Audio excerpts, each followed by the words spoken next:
Good evening. This is All India Radio and I'm Saira Mujtaba with the news at 9.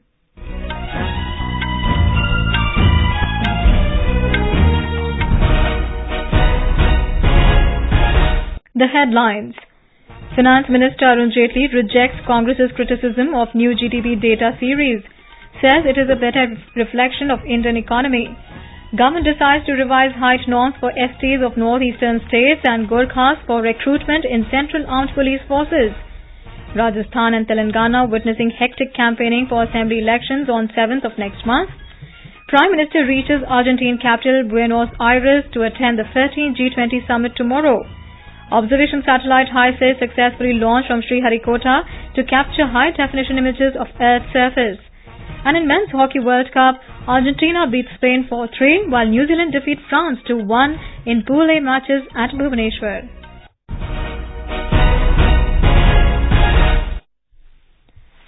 Finance Minister Arun Jaitley today said the new GDP series is more broad-based and is a better reflection of the Indian economy and is globally more comparable. Talking to reporters, Mr. Jaitley said the Central Statistics Office or CSO changed the way of calculating gross domestic product GDP in 2015. He said GDP growth rate estimates were revised from the year 2012-13 onwards, with 2011-12 being the base year. On Congress leader and former Finance Minister P. Chidambaram's questioning credibility of new GDP data, Mr. Jaitley said those who hailed the new series in 2015 now consider the backward extension of the series as a hashed job and a bad joke. He said when the new GDP estimates were given, Mr. Chidambaram publicly welcomed the new series. Mr. Jaitley said Mr. Chidambaram had said that the new data successfully establishes the fact that UPA succeeded in reviving the economy.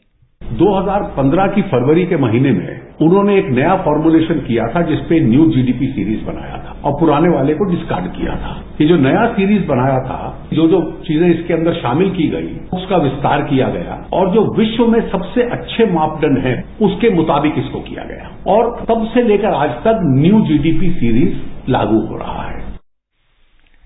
The NEET Aayog had yesterday announced the back series data. The new numbers show India's economic growth rate averaged 6.7% during the Congress-led UPA regime as compared to 7.3% under the present government. Previous numbers had put the average growth rate during the 10-year UPA rule at 7.75%. The Home Ministry today took a decision to revise height norms for the Scheduled Tribes or STs of North Eastern states and Gorkhas for recruitment in the Central Armed Police Forces, CAPFs. In a tweet, Union Minister of State for Home Affairs, Kiren Rijiju said, with this relaxation, a large number of youth will be recruited. The existing height criteria for sub-inspectors in CAPFs and additional sub-inspectors in CISF is 165 centimeters and it has been revised to 157 centimeters for male STs of Northeast and male Gorkhas. The existing criteria for constable is 162.5 centimeters and it has also been revised to 157 centimeters. Telangana and Rajasthan are witnessing hectic campaigning for the upcoming assembly elections. Both the states will go to polls on the 7th of next month. In Telangana, senior BJP leader and Union Home Minister Rajnath Singh, Congress President Rahul Gandhi, TRS President K. Chandrasekhar Rao and TDP President N. Chandrababu Naidu addressed a series of election rallies and held roadshows across the state. More from our correspondent. With less than a week left for electioneering, BJP, Congress, TRS, TDP and other parties have intensified their campaigns in Telangana. Senior BJP leader and Union Minister Rajnath Singh, who addressed a series of meetings, held the Chief Ministers of Telangana and Andhra Pradesh responsible for lack of development in their states. He assured people that programs like Ayushman Bharat will be implemented in the states BJP voted to power. Rahul Gandhi, during his electioneering at Armoor, alleged that TRS chief K. Chandrasekhar Rao has made the surplus state into a deficit one.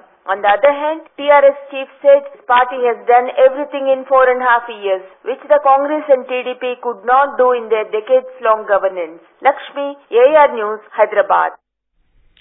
In Rajasthan, electioneering is also at its peak as senior leaders of various parties, including BJP and Congress, are focusing on the state. Our correspondent has filed this report.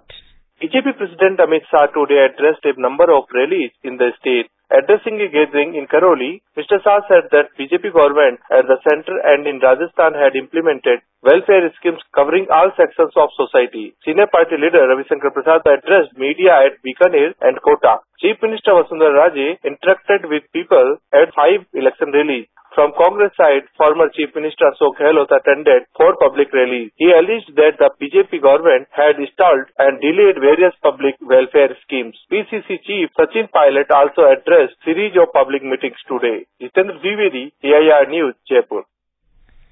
In Jammu and Kashmir, overall 71.1% polling was recorded for the 5th phase of Panchayat elections held today. According to Chief Electoral Officer Shaleen Kabra, 85.2% polling was registered in Jammu Division and 33.7% in Kashmir Division. Counting of votes is underway and results are expected by tonight or tomorrow morning. The Supreme Court has allowed medical aspirants older than 25 years to appear in NEET undergraduate exam 2019 for MBBS and BDS seats across the country. However, the court clarified that final admission would be subject to the final outcome of the case on validity of CBSE decision to fix the upper age limit.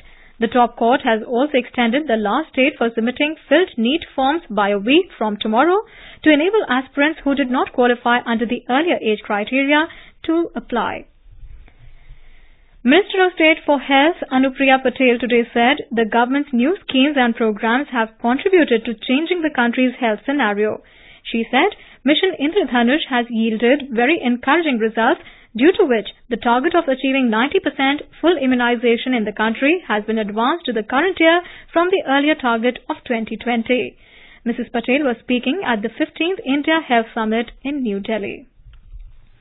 This is All India Radio giving you the news. For quick news updates round the clock, follow us on our Twitter handle at AIR News Alerts. You can also log on to our website newsonair.nic.in. Prime Minister Narendra Modi reached the capital of Argentina, Buenos Aires, this evening to attend the 13th G20 summit. He was welcomed by Argentina's Minister for Justice, German Garavano, and Ambassador Maria Isabel Rendon. The summit, beginning tomorrow, will focus on building consensus on a fair and sustainable development in the field of agriculture, as put forth by the host country. Speaking to AIR, Indian Ambassador to Argentina, Sanjeev Rajan, said, sustainable agriculture, which is one of the immediate concerns for developing countries, will be among the main topics of discussion during the summit.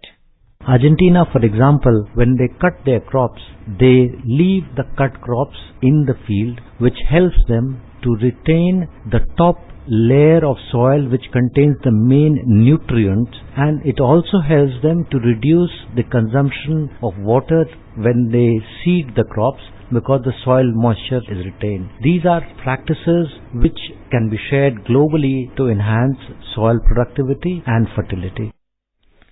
Prime Minister Narendra Modi is expected to highlight oil price volatility, which has a direct impact on the Indian economy. On the sidelines of the summit, Mr. Modi will be meeting with several leaders, including Chinese President Xi Jinping, German Chancellor Angela Merkel, and UN Secretary General Antonio Guterres. He will also meet the BRICS heads of state and governments. Our correspondent covering the visit has filed this report.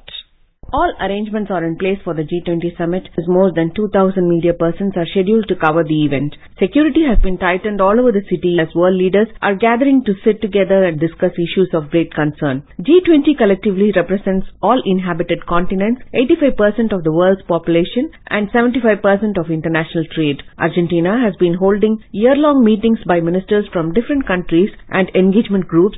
The outcome of the annual meeting will be primarily focused in the summit. Work streams are finance, agriculture, anti-corruption, business women leaders, task force, climate sustainability, development, digital economy, education, employment, energy transitions, health, trade and investment. Health agenda includes discussions on antimicrobial resistance, malnutrition with a focus on child obesity and overweight.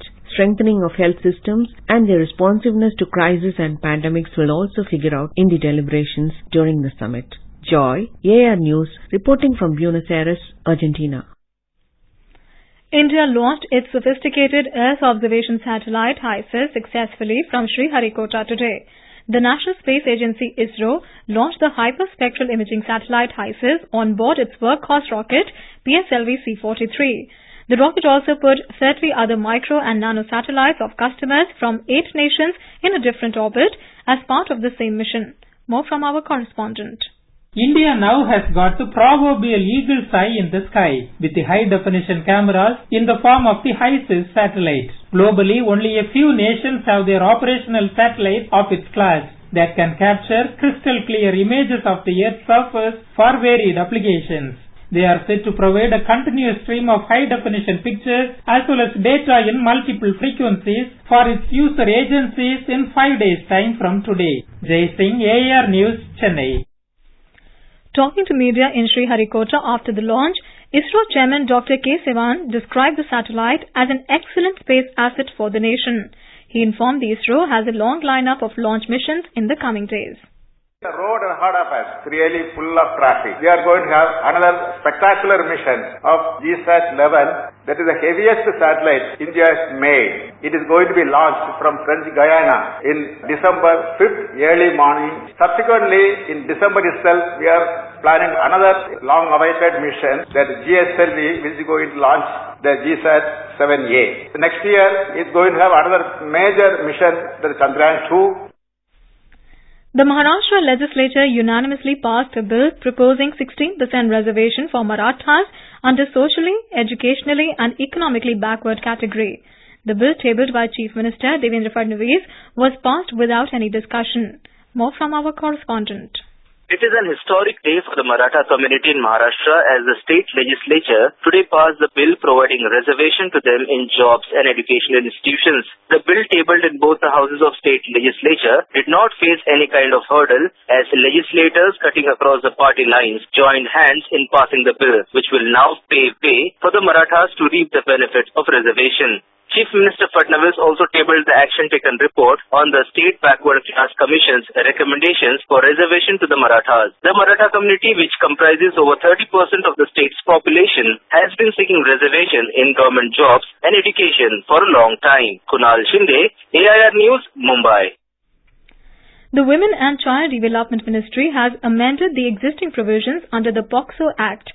Secretary Rakesh Srivastav said child sexual abuse can now be reported at any age. In an exclusive interview to All India Radio News, he said ensuring child safety is the top priority of the government. As per the IPC, it was thought that you can report a matter till 7 years of its occurrence. But we were told by the Law Ministry that there is no such thing and you can report it any time. In the POCSO, there is no mention of any limitation. So the incidents can be reported at any point of time. The full interview can be heard on FM Gold channel of All India Radio at 9:30 tonight. The Sensex and the Nifty continue to post gains for the 4th straight day today. The rupee also rose against the dollar. A report. At the stock markets, the Sensex at the Bombay Stock Exchange jumped 453 points to close at 36,170 today. The Nifty advanced 130 points to 10,859. At the Forex market, the rupee appreciated 77 paise to close at 69.95 against the dollar. Gold fell 20 rupees to 31,540 rupees per 10 grams in Delhi, and Brent crude futures rose 57 cents to $59.33 a barrel. Paul Thotham for AIR News. And on day 2 of Men's Hockey World Cup, New Zealand beat France 2-1 in a Pool A match at the Kaling Stadium in Bhubaneshwar. Earlier this evening, in another Pool A match, Olympic gold medalist Argentina defeated Spain 4-3. And now, before we end the bulletin, the headlines once again. Finance Minister Arun Jaitley rejects Congress's criticism of new GDP data series, says it is a better reflection of Indian economy. Government decides to revise height norms for STs of North Eastern states and Gorkhas for recruitment in Central Armed Police Forces. Rajasthan and Telangana witnessing hectic campaigning for assembly elections on 7th of next month. Prime Minister reaches Argentine capital Buenos Aires to attend the 13th G20 summit tomorrow. Observation satellite HysIS successfully launched from Sriharikota to capture high-definition images of Earth's surface. And in Men's Hockey World Cup, Argentina beat Spain 4-3, while New Zealand defeat France 2-1 in Pool A matches at Bhubaneshwar. For details of these stories and more, log on to our website www.newsonair.nic.in. That's all in the news at 9. Good night.